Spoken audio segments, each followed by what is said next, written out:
Welcome YouTube, this is Acid Rootz. I've got Marilyn Manson's greatest hits album, Lest We Forget, and this one came out in 2004 after the golden age of grotesque came out in 2003. Now by that point, Manson had around 5 albums out in addition to an EP, and so that was a pretty good time. I mean, most of the time an artist gets to about 4 or 5 albums before dropping a greatest hits. Now, the special part about greatest hits is it kind of cuts through it gets directly to the point as far as the stuff that you're going to want to hear. And the only thing about it is that if you're looking for like more details, you're going to have to turn to his albums for it. But this has basically, you know, as in the name greatest hits, it has it. But like I was saying, the best part of greatest hits is the unreleased material that that comes out on these projects, because depending upon how friendly some of these folks are feeling, you will get anywhere from 1 to 2 or 3 songs that are never before heard. And there's been albums like Eminem did Curtain Call, but Manson actually did it before. But you know, the difference between Curtain Call and Lest We Forget is the fact that Curtain Call went 7 times platinum. So it's not... Eminem bested Manson, and I think the main reason why is because the unreleased music that Manson put on this project was not any new songs. He did about 3 cover songs on here, and he does them well, but I would have really liked to have seen like a never-before-heard song just to see what he was doing around that time. Because between early 2003 and summer of 2007, that was the distance between his albums. So that, you know, I reviewed that one, Eat Me, Drink Me, but that's the gap that there was between those releases. So this came smack dab in between it, and it was supported by an unreleased song, but it's a cover song, and it's called Personal Jesus. Now this is I think Depeche Mode released this song back in the early 90s, and he does it extremely well. Another one that is a must-have as far as Manson cover songs is the Sweet Dreams song.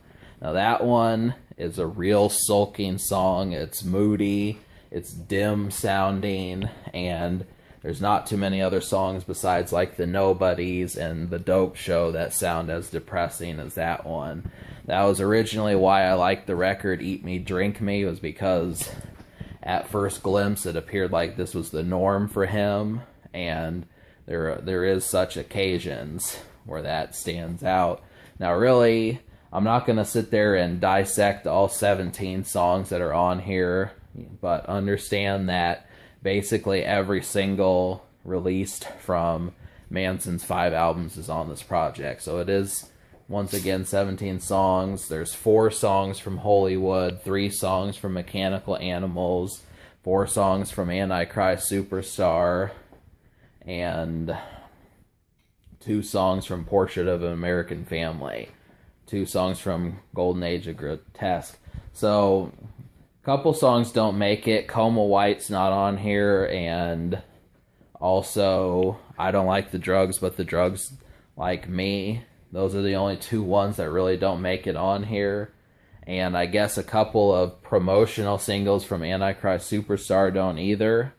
But other than that, you know, we get a different song from Antichrist, which is, I forget the name of it, but there is a 3rd song on there. And so we're going to talk about a few of the songs that stood out the most in terms. The songs that I'm used to the most right now by Marilyn Manson are Disposable Teens, the Fight Song, The Beautiful People, The Nobodies, and in some ways Tourniquet and Sweet Dreams. That's the Manson that I know right now. I've got about 6, 7, 8 songs that I've been hearing a lot, and you know, this is this is a lot of good moments, but there's plenty more. He can definitely hold up a 17-song album. So the whole album is songs that you need to hear, but Sweet Dreams is one of the best songs on here. The Long Hard Road Out of Hell comes from the Spawn soundtrack, which came out in '97. Spawn, the Todd McFarlane character. And that, that's another hit song. That one is pretty close to Sweet Dreams, only not as brooding.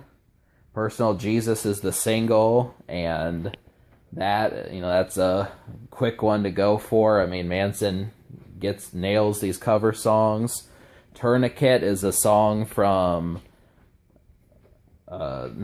Antichrist Superstar. That was the second single off of that, and I do recommend checking that one out. That's a song to be familiar with by Manson.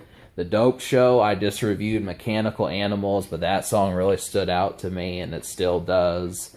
It's a song that I appreciate, and once I own the album, I'm probably going to listen to a lot more.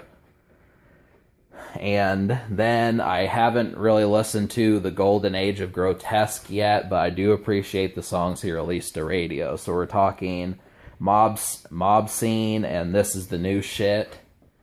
Yeah, so I'm interested in those songs, but I still need to get used to them a bit more. But I'm thinking I'm going to like that 2003 album. So this album gets a 10, and I know it's kind of strange me giving Manson albums straight 10s the whole way through.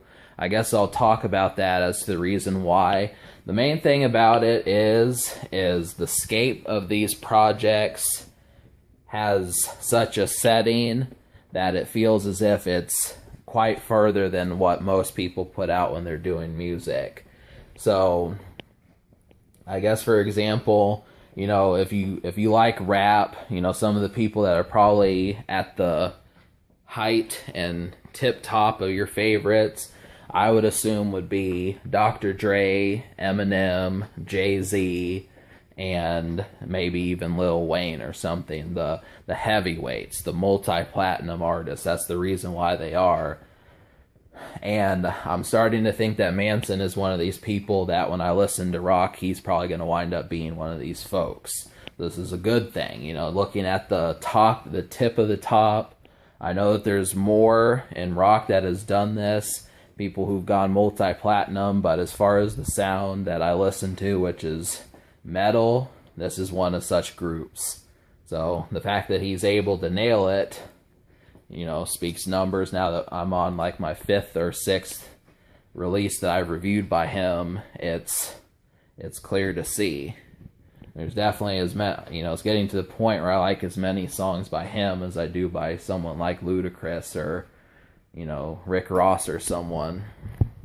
But alright, the Social Score I will give a 10 because it's, it's all singles. There's no reason why you shouldn't know these songs. Basically every song you'll know. And the future, Manson is dropping an album in February, and February of 17. And can this record be topped? Not really. The one weakness to this project is just there's not any new songs like Eminem did, like When I'm Gone and Shake That. We really could have used just some new stuff to see what Manson was doing. That was not a cover song. But apart from that, this album is basically flawless.